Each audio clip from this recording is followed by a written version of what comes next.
21장 1절부터 우리 마지막까지 38절 말씀까지 함께 하나님의 말씀을 공독하겠습니다. 같이 읽습니다. 예수께서 눈을 들어 부자들이 헌금함에 헌금 넣는 것을 보시고 또 어떤 가난한 과부가 2렙돈 넣는 것을 보시고 이르시되 내가 참으로 너희에게 말하노니 이 가난한 과부가 다른 모든 사람보다 많이 넣었도다. 저들은 그 풍족한 중에서 헌금을 넣었거니와 이 과부는 그 가난한 중에서 자기가 가지고 있는 생활비 전부를 넣었느니라 하시니라.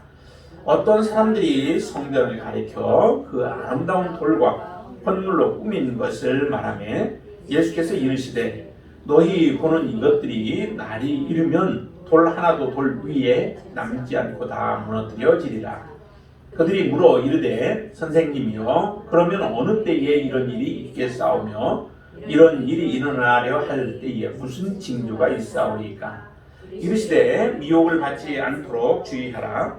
많은 사람이 내 이름으로 와서 이르되 내가 그라 하며 때가 가까이 왔다 하겠으나 그들을 따르지 말라. 난리와 소요의 소문을 들을 때에 두려워하지 말라. 이 일이 먼저 있어야 하되 끝은 곧 되지 아니하리라. 또 이르시되 민족이 민족을 나라가 나라를 대적하여 일어나겠고 곳곳에 큰 지진과 기근과 전염병이 있겠고 또 무서운 일과 하늘로부터 큰 징조들이 있으리라. 이 모든 일 전에 내 이름으로 말미암아 너희에게 손을 대어 박해하며 회당과 옥에 넘겨주며 임금들과 집권자들 앞에 끌어가려니와 이 일이 도리어 너희에게 증거가 되리라. 그러므로 너희는 변명할 것을 미리 궁리하지 않도록 명심하라. 내가 너희의 모든 대적이 능히 대항하거나 변박할 수 없는 구변과 지혜를 너희에게 주리라. 심지어 부모와 형제와 친척과 벗이 너희를 넘겨주어 너희 중에 며칠 죽이게 하겠고 또 너희가 내 이름으로 말미암아 모든 사람에게 미움을 받을 것이나 너희 머리털 하나도 상하지 아니하리라. 너희의 인내로 너희 영혼을 얻으리라. 너희가 예루살렘이 군대들에게 에워싸이는 것을 보거든 그 멸망이 가까운 줄을 알라.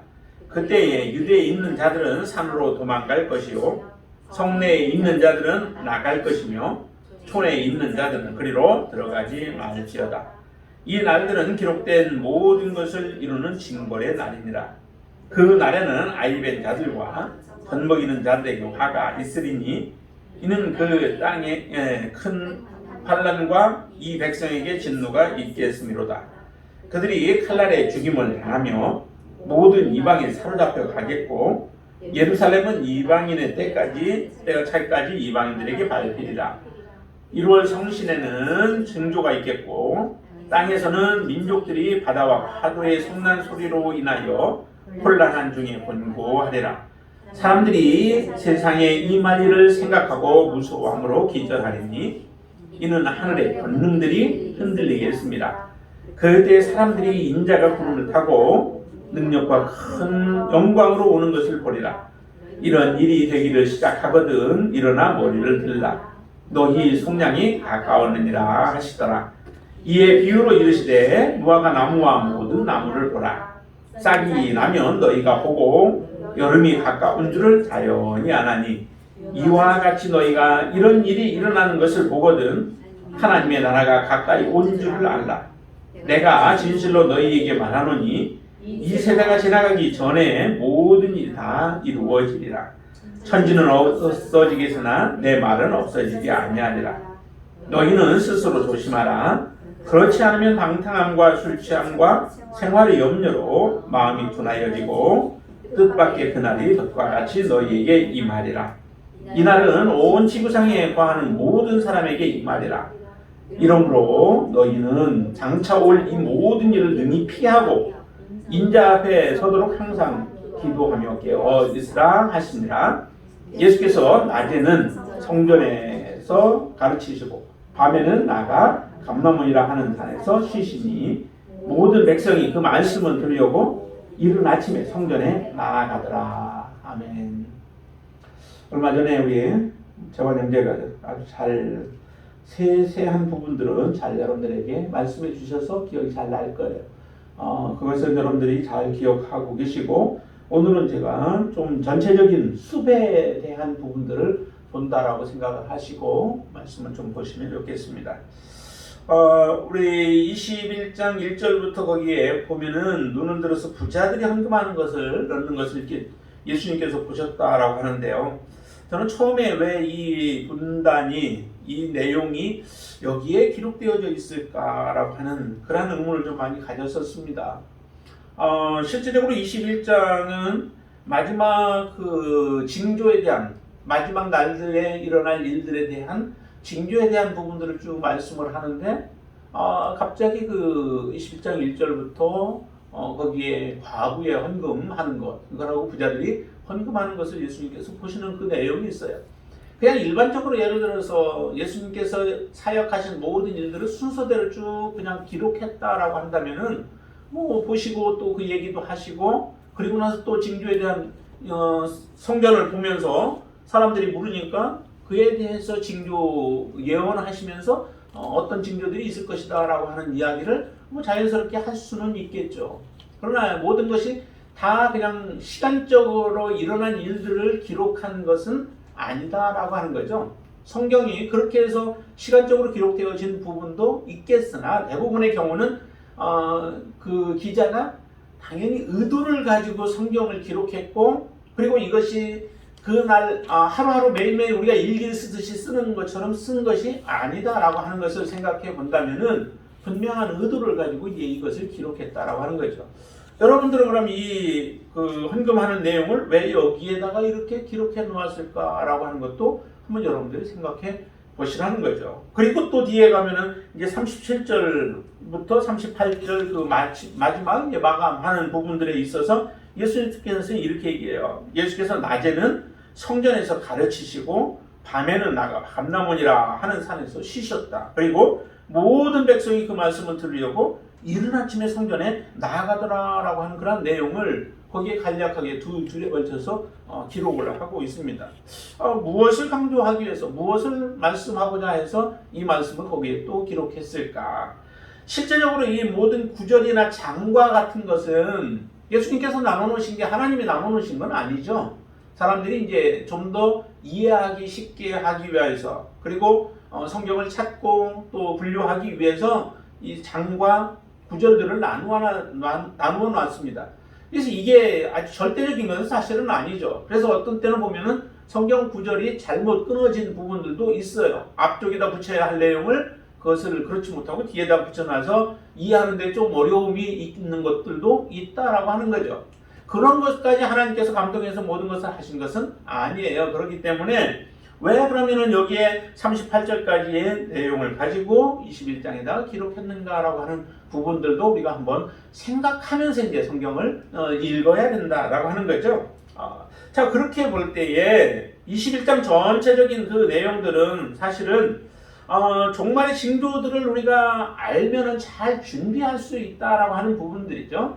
그러니까 종말에 관련되어진 헌금도 사실은 종말과 관련되어진 그런 의미 속에서 주어진 말씀일 것이다 라고 하는 것을 먼저 여러분들이 기억하시면 좋겠습니다. 그래서 종말의 징조를 우리가 알면은 준비하는 데 굉장히 도움이 되어지죠. 마태복음에서 보면은 24장 43절에 이런 내용들이 나와요. 도둑이 언제 집을 들어올지를 알면은 그 주인은 분명히 방비할 수 있죠. 도둑을 잡든지 아니면 도둑이 못 들어오게 하든지 우리가 준비를 다 해서 도둑을 맞지 않을 거예요. 근데 도둑이 언제 들어올지를 모르는 게 이게 문제죠. 그래서 한 도둑 하나를 10명이, 사람 10명이 다 지키지 못한다라고 하는 이야기가 이제 그래서 나온 얘기죠. 왜냐하면 모든 사람들이 잠잘 때 취약한 시간에 그 도둑들은 그 빈틈을 타고 들어와서 도둑질을 해서 가기 때문에 그와 같은 일들이 일어나게 되어지죠.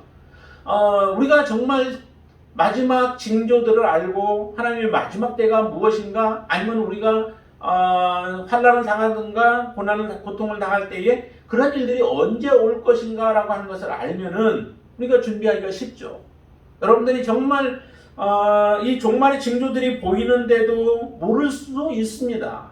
많은 사람들이 모를 수도 있어요. 그런데 그리스도인들만큼은 분명히 그것을 알아야 된다라고 하는 거죠.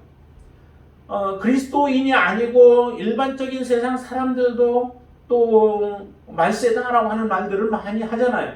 여러 가지 되어지는 모습들을 보면서 정말 이 말세가 다 되었는가 봐라고 하는 그러한 말들을 하는데, 그리스도인들은 오히려 더 태평성대한 모습으로 살아가는 그런 경우들을 본다는 거죠. 데살로니가 전서 5장에서도 그래요. 한번 우리 5장을 한번 찾아보시죠. 데살로니가 전서 5장. 제 성경으로는 332쪽입니다. 신약의 332쪽. 신약 쪽이에요.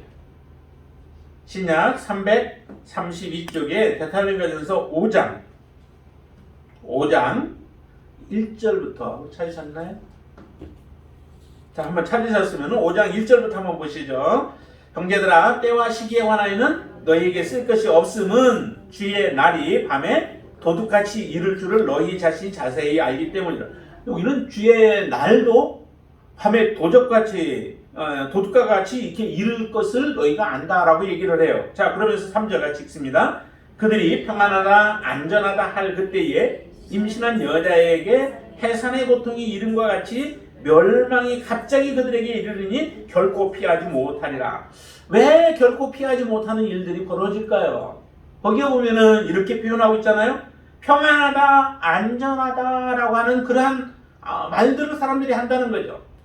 지금 이 시대에 살기가 너무 좋고, 뭐 그렇게 우리는 얘기하잖아요. 살기는 좋고, 그렇지만은 정말 그것이 평안한 것과 같이 연결되어질 수 있느냐라고 하는 건 생각해 봐야 하는데, 우리가 잘 살고 내가 무언가 가져서 부족함이 없이 살아가면은 우리는 잘 사는 인생이라고 생각을 해요.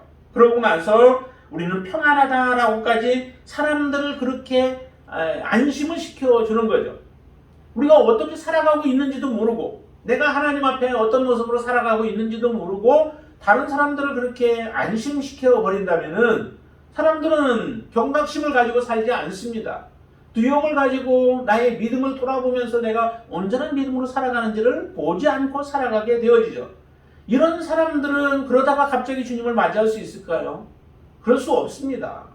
우리가 항상 준비하고 있어서 내가 정말 바른 길로 하나님의 말씀 가운데로 내가 살아가고 있는가라고 하는 것들을 항상 보면서 내가 혹시라도 잘못된 부분들로 가고 있다면 돌이키는 삶들을 살아가면서 하나님과 함께 그 길을 걸어가야 하는 것이죠.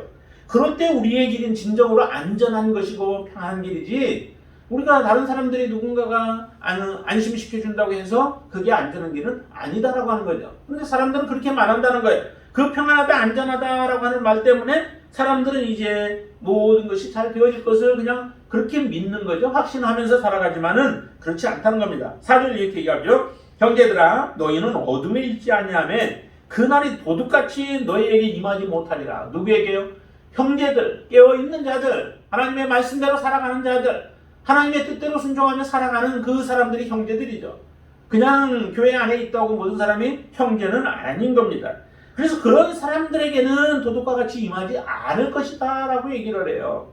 그러니까 내 마음을 그냥 평안하게 우리가 갖는다고 해서 이 마지막 때를 잘 준비하는 자의 삶이 아니라는 거죠. 다시 말하면은 너희는 다 빛의 아들이요 낯의 아들이라. 우리가 밤이나 어둠에 속하지 아니하니, 밤과 어둠에 속하지 아니한 삶을 살아가는 사람들, 그 사람들이 형제들이고 이 사람들에게는 주의 날이 도적과 같이 임하지 않게 되어진다라고 하는 겁니다. 여러분들은 정말 깨어 계신가요? 여러분들은 지금 낯의 삶을 살고 계신가요? 빛의 삶을 여러분들이 살고 계신가요? 그렇다면은 그 주의 날이 언제 오든지 그것을 두려워할 이유는 없다라고 하는 것입니다. 6절도 그러므로 우리는 다른 일과 같이 자지 말고 오직 깨어 정신을 차릴지어다 라고 우리에게 말씀하죠. 자는 자들은 밤에 자고 취하는 자들도 밤에 취하지만은 그렇지 않은 자들은 늘 깨어있는 삶을 살게 되어진다라고 말씀하시는 겁니다. 그렇기 때문에 우리에게 정말 종말이라고 하는 징조를 알 필요가 있는 거죠. 그런 그 의미에서 이제 종말에 대한 내용들을 쭉 예수님께서 그 예언하시고 나서 그 다음에 말씀을 주시는데, 그 종말에 대한 부분들을, 종말의 징조들에 대한 것을 간단하게 이제 좀 이렇게 그 간략하게 본다면은, 첫 번째 일어날 일들이 뭐냐면 그리스도인들이 12절 13절을 보시면 이렇게 나오죠. 이 모든 일 전에 내 이름으로 말미암아 너희에게 손을 대어 박해하며 회당과 옥에 넘겨주며 임금들과 집권자들 앞에 끌려가게 되어진다라고 얘기를 해요. 그리스도인들이 예수님 때문에 핍박을 받는 일들, 또 환난을 당하는 일들이 있어진다는 거죠. 이 일이 먼저 있다는 거예요. 그러니까 그리스도인들이 환난과 또 어떤 핍박이 없이 평안하게 모든 게 믿음으로 우리는 구원을 얻는다라고 하는 이런 생각은 버려야 된다라고 하는 겁니다. 우리가 예수를 잘 믿는 사람은, 특히 경건하게 살고자 하는 자들에게는 핍박이 있다라고 말씀하시죠.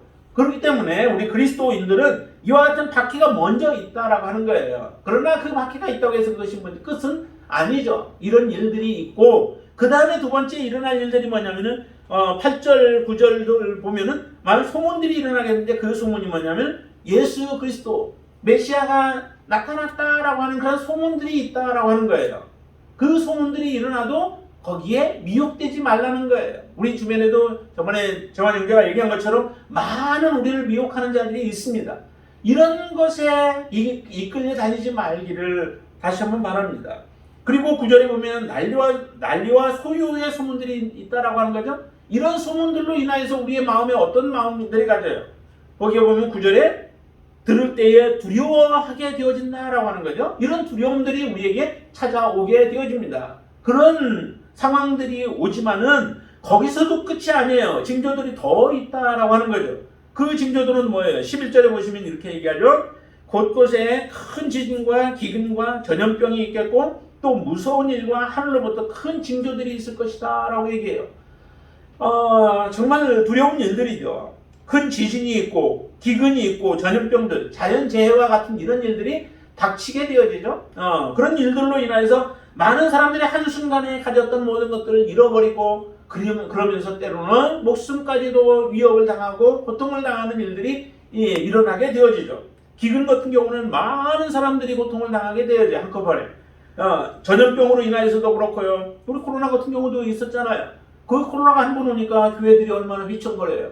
모임 제대로 갖지도 못하고 하는 이런 일들이 벌어지면서 전차했던 믿음들은 다 떨어지게 되어 있어요. 이와 같은 일들이 마지막에 일어나게 되어진다는 거죠. 그리고 나서 더 큰 일들이 일어나는데 또 무서운 일과 하늘로부터 큰 징조들이 있게 되어진다라고 하는 이런 말씀들을 하시잖아요. 이것을 보면은 참 많은 징조들이 일어나게 되어집니다. 그리고 나서 이제 마지막에는 예수님께서 재림하게 되어지는 일들이 일어나죠. 자, 보실까요? 어디로 보시냐면 26절부터 한번 보실까요? 사람들이 세상에 임할 일을 생각하고 무서워함으로 기절하니 이는 하늘의 권능들이 흔들리게 했습니다. 그때 사람들이 인자가 구름을 타고 능력과 큰 영광으로 오는 것을 보리라. 이런 일이 되기를 시작하거든 일어나 머리를 들라 너희 속량이 가까웠음이니라 하시더라 라고 얘기를 해요. 주님께서 이제 재림하셔야 우리의 진정한 속량이 이루어지죠. 우리의 육체의 완전한 속량, 그러니까 영적인 예수를 믿어서 구원을 얻었다라고 한다면 우리의 몸은 아직도 육신을 가지고 있어서 연약한 부분들이 많이 있죠. 그렇지만 이것이 완전히 이제 부활체의 모습으로 변화되어지든지 아니면 죽은 자들이 다시 영적인 존재로 썩지 아니할 모습으로 있게 되어지는 이와 같은 일들이 일어나서 진정한 속량이 이루어지는 거죠. 영혼, 육이 완전히 속량이 되어지는 이 날이 이루게 되어진다라고 하는 겁니다. 이 날을 우리는 바라보면서 믿음으로 살아가게 되어지는 거예요. 이런 징조들이 일어날 때에 중요한 것은 이제 이것을 알게 되어져야 하죠. 징조가 일어날 때 이게 마지막 때의 징조이구나 라고 하는 것을 우리가 캐치를 할 수 있어야 돼요. 그것을 놓쳐버리면 결과적으로 아까 얘기한 것처럼 안전하다 하면서 그 말에 속아서 결국 도적과 같이 주의 날이 임하여서 주님은 정말 많은 믿는 사람들은 주님과 함께 그 잔치에 참여하게 되어지는데 그렇지 못한 자들이 생기게 되어지죠. 마태복음 25장인가요? 거기에 보면은 슬기로운 지혜로운 다섯 처녀하고 미련한 다섯 처녀에 대한 비유가 나와요. 거기에서 다섯 처녀 지혜로운 자들은 등과 기름을 준비하지만은 다 미련한 자들은 등만 준비하고 기름은 준비하지 못하여서 정작 주님이 오실 때에 주님을 함께 맞이하며 그 잔치에 들어가야 하는데 그들은 소외되어지는 일들이 일어나게 되어지죠. 이와 같은 일들이 일어나게 되어진다는 거예요. 그러면 우리가 어떻게 해야만 이 마지막 징조들을 잘 알 수 있을까? 그것을 우리가 보지 못하고 알지 못하고 참여하지 못하게 만드는 것들이 여기에 보면 세 가지가 있다라고 얘기를 해요. 그게 34절의 말씀이에요. 한번 34절 볼까요? 같이 한번 읽습니다. 너희는 스스로 조심하라. 그렇지 않으면 방탕함과 술 취함과 생활의 염려로 마음이 둔하여지고 뜻밖의 그날이 덫과 같이 너희에게 임하리라 라고 얘기합니다. 덫과 같이 임하게 되어진다라고 하는 것은 우리가 그날에 준비되지 못함으로 인하여서 결국 멸망케 되어진다라고 하는 것을 말씀하시는 것이죠. 그러면은 멸망치 않고 덫과 같이 임하지 않기 위하여서 그것을 우리가 피해갈 수 있고 아니면 준비하여서 맞이할 수 있게 하려면은 방탕함이 없어야 된다라고 하는 거죠. 방탕함으로 말미암아 우리가 징조들을 제대로 보지 못하게 만드는 거예요. 우리의 눈을 어두워지게 만드는 거죠. 다시 말하면 우리가 이 방탕함의 삶을 살아가게 되어진다면은 우리는 깨어있는 삶을 살아가지 못하게 되어져요. 하나님이 기뻐하는 삶을 살지 못한다는 것이죠. 방탕함을 꼭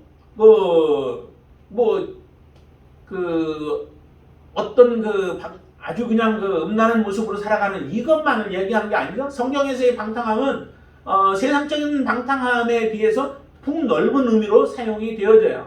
그래서 우리가 하나님 앞에 하나님의 말씀대로 하나님이 주신 것들을 제대로 사용하지 못하고 살아가게 되어질 때에 이 방탕함의 삶을 살아갈 수밖에 없는 겁니다. 두 아들이 있었던 그 아버지에 대한 내용이 우리가 보통 탕자의 비유라고 하는 곳에 보면은 나오죠. 거기에 보면 둘째 아들이 아버지의 재산을 가지고 멀리 이국 땅으로 가서 그곳에서 이제 아버지의 재산을 하나씩 다 소비하게 되어지는 그런 모습을 보여줘요. 그러면서 이 아들은 이제 하나의 탕자, 방탕하는 모습으로 비추어지고 있는데 그가 가지고 있던 돈들을 사용할 때는 그 돈을 꼭 여자들과 이렇게 놀아나면서 썼다라고 하는 그런 의미는 아니에요. 가지고 있었던 돈을 그냥 다 사람들에게 베풀면서 할 때는 사람들이 많이 그 주변에 둘째 아들 주변에 많이 있었습니다. 그러니까 돈으로 사귀어진 사람들이죠. 그런데 그 돈이 다 떨어져 버리자 그는 이제 그냥 정말 짐승만도 못한 어떤 모습으로 그가 낮아지는 모습들을 보여줬을 때에 그 아들이 이 방탕함의 하나의 대표적인 그런 사람이 되어졌는데 우리의 삶도 그렇다라고 하는 겁니다. 정말 하나님 앞에 깨어있는 삶을 살아야 하는데 이 방탕함으로 말미암아 그와 같은 일들이 일어나고 그 다음에 술 취함은 더더욱 그렇죠. 우리는 술 취함이 아니라 성령의 충만함을 입는 삶을 살아라 라고 그 에베소서에서 우리에게 권면하고 계시죠. 성령의 충만함을 살았을 때에 하나님의 뜻이 어디에 있는지, 하나님이 지금 무슨 일을 하고 계시는지, 내가 어떻게 해야 하는지 이런 모든 것들을 깨닫게 되어지는데 그것을 알지 못하게 만드는 것이 술 취함이에요. 우리 영적으로 둔하게 만들어 버리는 거죠. 그래서 하나님 앞에 어떻게 살아야 하는지를 알지 못하고 살아가게 되어지면 결과적으로 하나님의 날은 우리에게 덫과 같이 임하게 되어진다라고 하는 겁니다. 그 하나 또 하나가 뭐냐면 생활의 염려예요. 생활의 염려는 보통 우리는 죄로 생각지도 않죠. 생활하는 건 당연하잖아요. 가족들이 어떻게 무엇을 먹고 살아야 할지, 또 오늘은 무엇을 먹어야 하고 내일은 또 무엇을 먹어야 할지 생각하면서 살아가는 건 맞습니다. 그렇지만은 거기에 우리가 모든 것이 다 거기에 매여버리게 되어진다면은 정말 그 속에 하나님의 말씀에 들어갈 수 없고 또 우리의 삶이 하나님 앞에 정결한 모습으로 설 수 있는 기회를 잃어버리기 때문에 그렇습니다.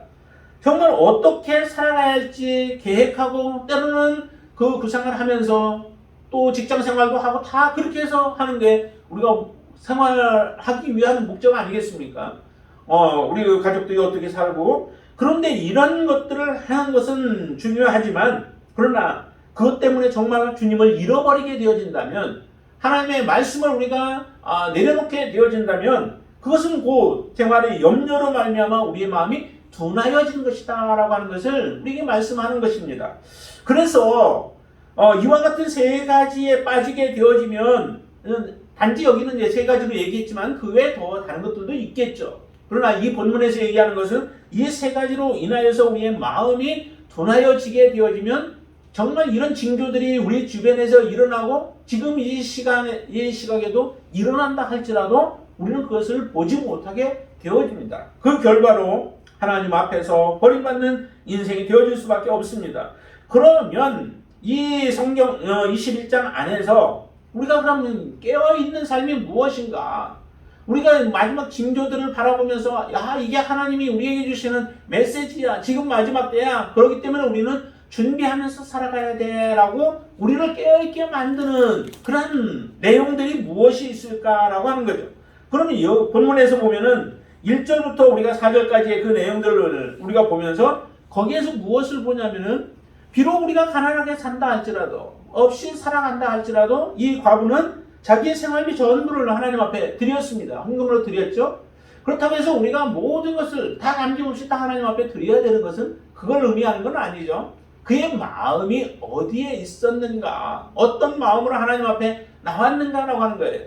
그의 삶에 대한 염려와 걱정들을 다 주님께 그냥 내어 맡기는 거죠. 주님을 신뢰하는 거예요. 그만큼 주님을 신뢰하는 거죠.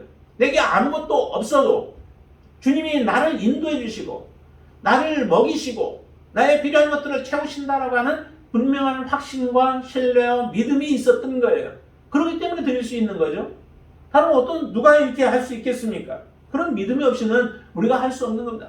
하나님에 대한 온전한 믿음이 이 과부에게는 있었던 거죠. 그러니까 자기가 오늘 내가 무엇을 먹고 살아가야 하는가라고 하는 것에 대한 염려가 없으니까 하나님 앞에 드릴 수 있었던 것처럼 우리 여러분들의 삶 가운데에도 하나님에 대한 신뢰가 이렇게 철두철미한 믿음으로 하나님 앞에 드릴 수 있게 되길 바랍니다. 이것이 바로 무엇냐면은 깨어있는 삶이라고 하는 거예요. 깨어있는 사람이 누구냐? 바로 이 과부와 같은 삶을 살아가는 사람이 깨어있는 자다. 이렇게 깨어있는 자가 결국 하나님의 나라에 합당한 자가 되어진다라고 하는 것을 지금 이 헌금하는 모습을 주님께서 보시면서 하신 거예요. 이렇게도 말씀할 수 있잖아요. 예수께서 그냥 부자들이 헌금하면 헌금 넣는 것을 보시고 그리고 나서 보고 나서 과부가 얼마나 넣었나 이렇게 얘기할 수도 있잖아요. 근데 거기에 이렇게 한 단어를 더 집어넣었죠. 예수께서 눈을 들어라고 하는 그런 표현을 사용을 하신 거죠. 그러니까 단어 하나하나조차도 사실은 의미를 가지고 하나님이 기록하게 하셨던 것을 우리는 볼 수 있습니다. 그 눈을 든다라고 하는 것은 눈을 그냥 땅으로 이렇게 땅만 바라보고 있는 게 아니라 눈을 든다는 것은 그만큼 깨어있는 것에 대한 하나의 상징적인 표현이기도 해요. 아브라함이 조카 롯하고 헤어질 수밖에 없는 상황이 되어졌었죠. 헤어지는 이유는 재산이 너무 많기 때문에 헤어질 수밖에 없습니다. 왜냐하면 목자들이 서로 아브라함의 목자와 또 롯의 목자들이 서로 다투거든요.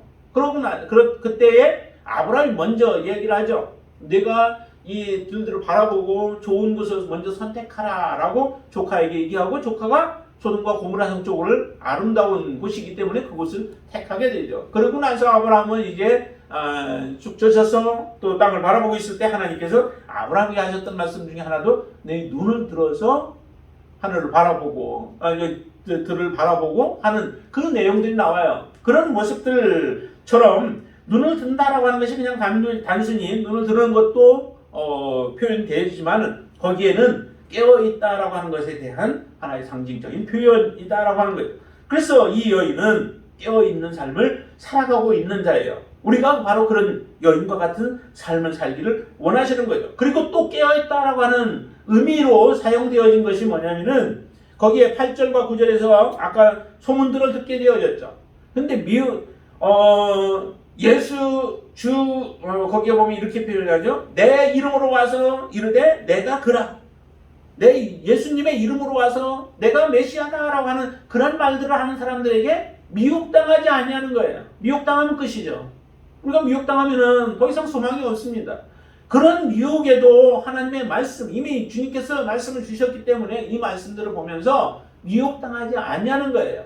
그리고 많은 난리와 소유의 소문들이 들려면서 사람들을 두렵게 할지라도 그 두려움에 휩싸이지 않는 거죠. 주님 깨어있는 신앙을 가지고 있는 사람들은 두려워하는 삶을 청산하고 하나님을 신뢰하는 거예요. 하나님께 붙어 있는 자들, 하나님과 함께하는 자는 하나님이 책임져 주시는 겁니다. 그런 하나님에 대한 믿음이 여러분들 안에 정말 더욱더 굳건한 믿음을 가져서 이런 소식들이 소문들이 들려와서 많은 사람들은 그것 때문에 힘들어하고 고통하고 괴로워하고 낙심하고 좌절할지라도 여러분들은 더 이상 두려워하지 않는, 그리고 미혹당하지 않는 삶을 살아가기를 우리에게 말씀하십니다. 자, 그리고 또 하나 우리가 본다면은 그것은 그 박해 가운데 12절부터 보면 거기에 박해에 대한 내용들이 나오잖아요. 우리가 박해를 두려워하지 않는 사람들은 누가 있겠어요?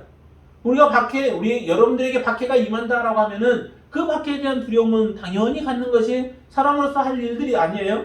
근데 이렇게 얘기합니다. 이런 일들이 박해가 일어날 때에 그것이 하나의 증거가 된다라고 하시면서 14절과 15절 한번 같이 읽어볼까요?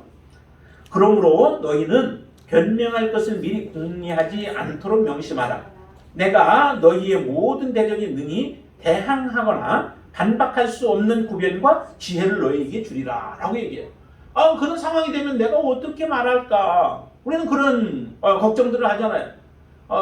죽음 앞에 서 있는 자가 두려움 가운데 떨면서 정말 내가 혹시라도 주님을 부인하면 어떻게 할까라고 하는 그런 두려움들도 우리 찾아오기도 하고요. 그렇지만은 주님과 함께 하는 사람, 정말 깨어서 믿음으로 살아가는 사람들은 그런 것에 대한 두려움이 없어야 된다라고 하는 거죠. 없는 사람들이 바로 이게 진정한 깨어있는 자의 삶을 살아가는 사람이다 라고 하는 것을 우리가 말씀합니다. 심지어는 이런 16절에 보면 심지어 부모와 형제와 친척과 거치 너희를 넘겨주어 너희 중에 몇을 죽이게 하겠고 라고 하면서 이런 많은 일들이 일어나요. 그렇지만 그런 때라도 19절 너희의 인내로 너희 영혼을 얻으라라고 말씀합니다. 우리가 그런 박해 속에서 내가 중간에 무너질 것에 대한 염려보다 하나님이 나를 붙들어 주도록 늘 기도하고 깨어 있어야 합니다. 그렇게 하면서 인내로 그것을 인내하는 삶을 살아가게 되어진다면 바로 그 사람이 깨어 있는 삶을 살아가는 사람이다라고 우리에게 말씀하고 계십니다. 자, 그리고 마지막 또 하나 더 보면은 아까 우리가 그 37절 38절 말씀을 보았죠. 거기에 보면은 이렇게 얘기해요. 예수께서는 낮에는 성전에서 가르치시고 밤에는 감람원에 가서 쉬시는데, 그런데 38절 모든 백성이 그 말씀을 들으려고 낮에 성전에서 가르치는 그 말씀을 들으려고 이른 아침에 성전에 나아가더라라고 표현하잖아요. 그렇죠? 예수님의 말씀을 듣기 위해서 많은 사람들이 이른 아침에 아침에 그냥 가도 되는데 낮에 하니까 그냥 아침에 가도 되는데 이른 아침에 성전에 나아가더라라고 이렇게 표현을 여기서 하고 계세요. 자, 그것은 다시 말해 정말로 이른 아침에 말씀을 사모하면서 성전에 나아가는 사람들, 이 사람들이 진정으로 깨어있는 사람들이라는 거죠. 다른 거 욕심 때문에 나아가지 않습니다. 다른 먹고 살릴 때문에 나아가지 않냐고 하나님의 말씀을 사모하면서 성전을 주님을 향하여 성전으로 나아가는 이 사람들이 진정으로 깨어있는 사람들이다라고 하는 것을 우리에게 말씀하기 위해서 이 말씀을 주시는 거죠. 그래서 36절까지 우리가 같이 곁들여서 얘기한다면은 정말 항상 기도하며 깨어있으라 라고 말씀하시죠. 그러니까 주의 날을 사모하면서 항상 하나님의 말씀과 기도로 깨어있는 사람, 이 사람들이 하나님이 기뻐하시는 자요 하나님의 뜻에 합당한 자의 삶임을 이 말씀들을 통해서 우리에게 말씀하십니다. 자, 그러면 여러분들은 정말로 우리가 무엇을 보느냐라고 하는 것도 굉장히 중요하죠. 제자들은 성전을 바라봤어요. 아름다운 성전을 바라봤어요. 그러나 그게 전부가 아니죠. 눈에 보이는 것이 전부가 아니라라고 말씀을 많이 드렸죠. 성전이 아름다워요. 정말 보면 아름답겠죠. 왜냐면은 그 스룹바벨 성전을 증축하고 개축해서 다시 지은 것이 이 헤롯 성전인데, 그 헤롯 성전은 아름답게 지어 놓은 거죠. 솔로몬 성전은 뭐 이제 금과 또 좀 아름다운 제목들로 해서 지었기도 했지만은 그 이후에 헤롯이 정말 그 유대인들의 환심을 사기 위해서 이 헤롯 성전에 많은 것들을 46년 정도에 걸쳐서 이 성전을 지었다라고 얘기를 해요. 그렇기 때문에 아름답게 많이 지어놨겠죠.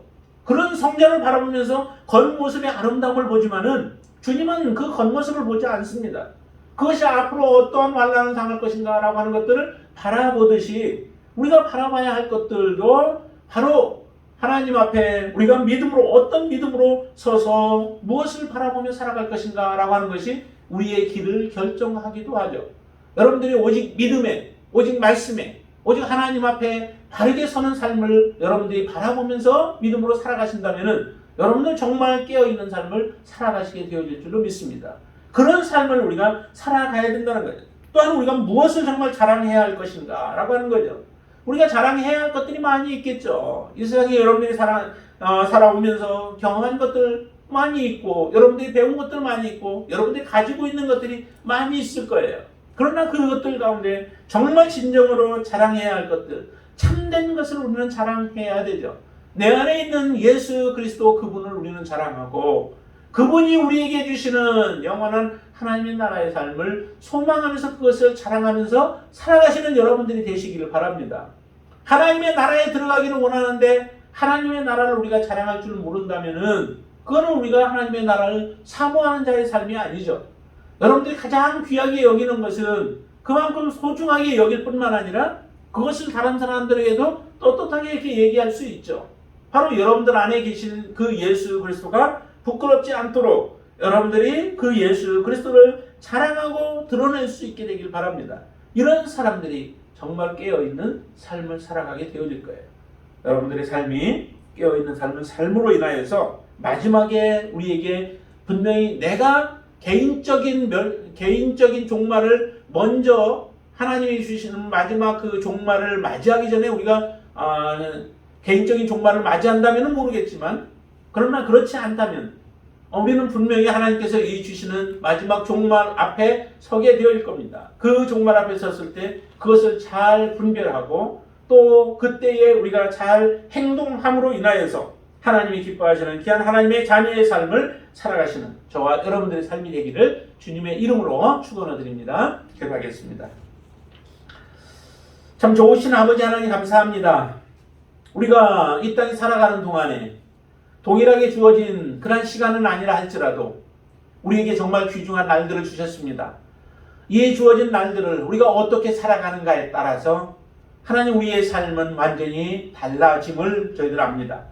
그러기에 하나님 지금 우리에게 주어진 귀한 이 시간 동안에 깨어있는 삶을 살게 하여 주시옵소서. 우리의 물질에 대한 부분들도 정말 물질보다 더 하나님을 사랑하는 마음을 우리에게 허락하여 주시옵소서.